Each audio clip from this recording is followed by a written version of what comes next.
Again, if you need to, these will be posted to our Google Classroom and to my YouTube channel. You can watch these, okay, and you'll be able to find them. If you ever have trouble finding videos, because I do also post calculus videos too, just find my playlists, and I have a geometry spring playlist, so you can like see, you know, where my videos are, and they're all dated, so you can like see what date, you know, for what video and stuff like that. All right, so here we go, real quick here.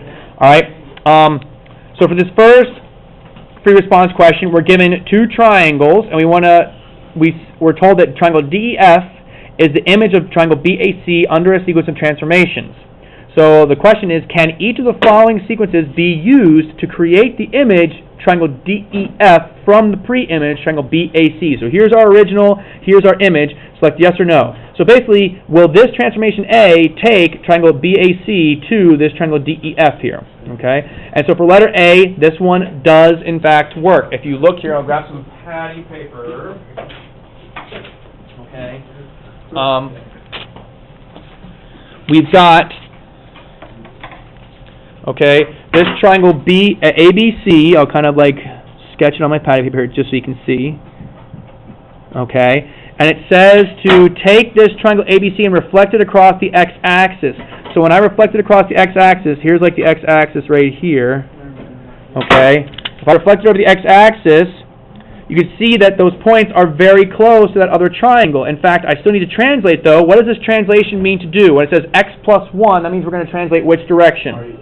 Right 1, and y is the same, so we don't move up or down. So right 1, boom. Does it line up? Yeah. It does. Okay, so yes, that one works. Alternatively, it says, all right, now take your triangle, translate it 1 unit to the right, and then reflect it across the x-axis.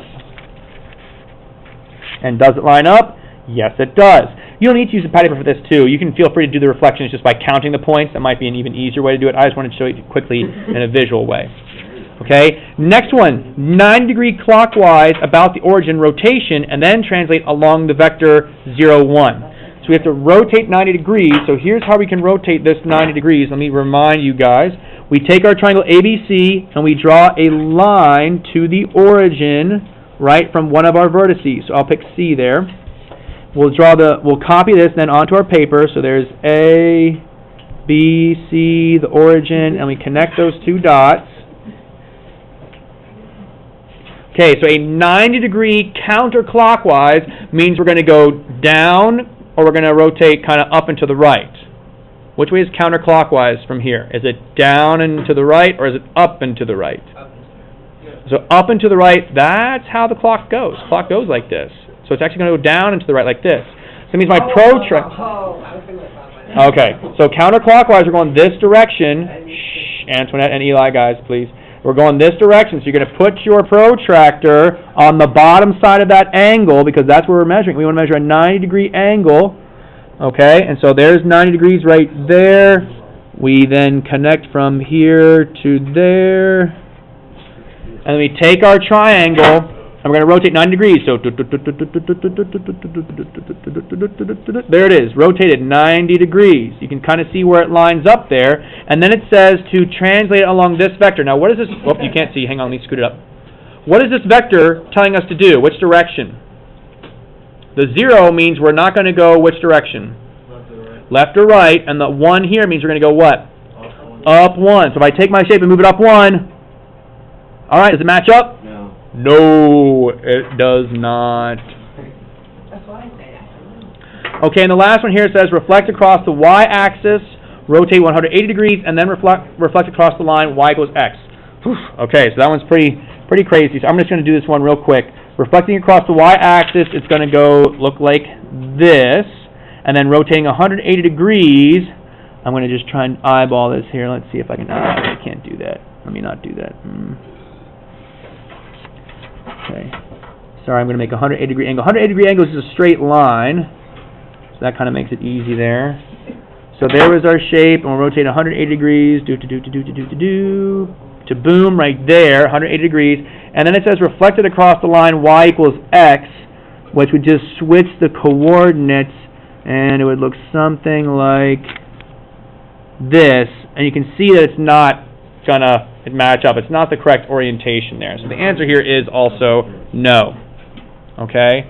So it's yes, yes, no, no. What about E? But now, yeah, what about E? So is triangle DEF congruent to triangle BAC?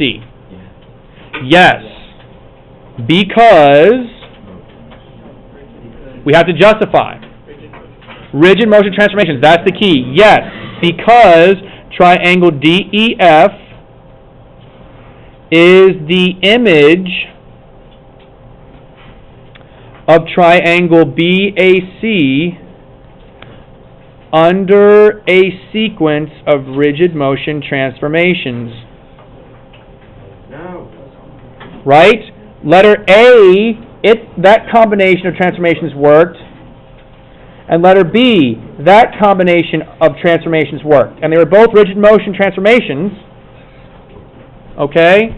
So that's the key, rigid motion transformations. Alright, so it's yes, yes, no, no, and then yes, they're congruent because they're under a sequence of rigid motion transformations. By the way, folks, you didn't have to get all 4 of these right to still be able to answer this question. So that's what I'm trying to say. When you do these problems, please read the entire thing and try to answer everything. Don't just assume because you aren't sure about A or B that you can't do C. Alright, moving on here real quick to this proof.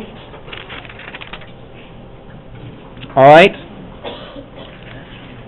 We're given some information here. We're given some congruence too, and it's at letter A. It says just mark the diagram of the givens. Folks, that's a whole point, is just marking the picture up. Okay, I've told you before to mark the picture just to help you get it right.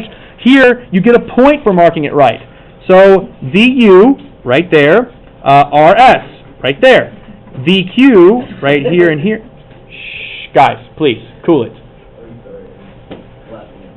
I understand, that's the problem. I want you to be paying attention up here, okay? UQ is congruent to ST, okay? And we want to prove that triangle VUQ, you see this one right here, is congruent to triangle RST. Okay, so let me just go ahead and make up my proof here. We got our statements. I'm going to abbreviate because we're running out of time. Reasons.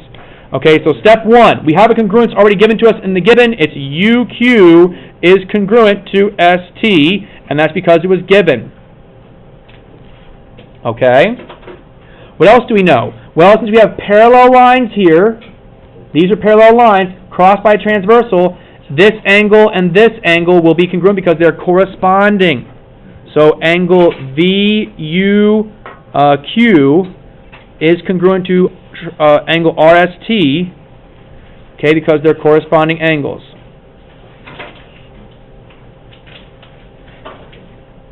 Similarly, we have another pair of corresponding angles here, VQU.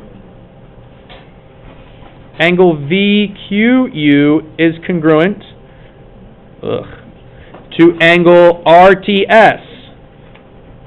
And again, those are corresponding angles.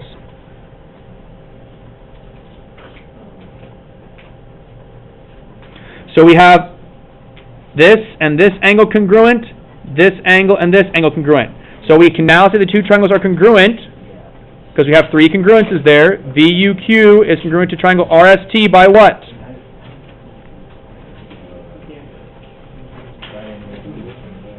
Careful, it's angle, side, angle. Now, folks, again, let me point something else out. This proof, you might look at this and say, I'm not sure if I can get all this proof done. And that's fine. But folks, look, it's 4 points for this proof. That means if you give me one step, you get a point for that. So if you can at least give me something to work with, okay, I can maybe give you some partial credit here. What I'm trying to really say is please don't just leave this proof blank because you're like, I'm not going to get the whole thing right, so I won't even try. If you at least try and give me some information here, I can maybe give you some points, okay? And then letter C, even if you completely blank on the proof, many of you guys can still figure this one out here too. If VUQ is 78 degrees and UVQ is 35 degrees, right there, okay, what's STR? STR. We can see here, again, in this triangle, if we know 78 and we know 35, we can figure out this angle by subtracting from 180. 180 minus 78 minus 35 is 67 degrees. And so if this angle is 67 degrees, then STR will also be 67 degrees. Okay? I was going to say, guys, we still have time, so you can have a seat. You guys can have a seat. We're not going anywhere, okay? I understand. Stretch your legs out. That's fine. Okay. Last thing, okay? A cell tower needs to be built equidistant from 3 towns. To provide the optimal signal. 3 towns are located at the coordinates below. Guys, look, you get a point for just correctly plotting and labeling your point. Negative 1, 2, 3, 4, 5, 6, 7. There's A. B is negative 8. 1, 2, 3, 4, 5, 6, 7, 8. Negative 1. There's B. And then C is 4. 1, 2, 3, 4, 5. Okay, look what we've created here. What kind of shape do we have? Triangle. We want to find the point that is equidistant to these 3 towns. Does that mean we want the circumcenter or the incenter? Circumcenter, because that is the circle that goes around and touches all the points on the triangle, right? So it's equidistant from the point. How do you find the circumcenter? Angle bisectors or perpendicular bisectors? Perpendicular bisectors. So football construction to just 2 sides is enough. Uh-oh, I might not have gone far enough there. I did not. Okay. There's 1. I got to continue drawing it. Let me just do this one here real quick. There's 2. You don't have to do all 3 perpendicular bisectors. Just 2 is enough, according to the grade sheet there. So there's 1 perpendicular bisector. There's the other one. There's roughly where I didn't do a good job because I'm hurrying there, but there's where your point is right there. It's at the coordinates -1, 0. Okay? The letter B here, all your work are these construction marks for letter B. You just have to show the construction marks. And then finally, that's it, just the construction marks. And letter D, how do you know the cell tower is actually equidistant from all 3 towns? The circumcenter is equidistant from the vertices of a triangle, and that's it. That's it? Yeah? This is exactly what you will see tomorrow. Yep. All right, folks, have a good day. Hold on to it. I'll take a look at it tomorrow or something like that, okay? I know you did it though, Piper. You're going to get 100% tomorrow? You're going to get 100% tomorrow? Are you going to get a 100% tomorrow? Hope so. So number 5 and number 4 go off. Okay. On tomorrow's Cres, that won't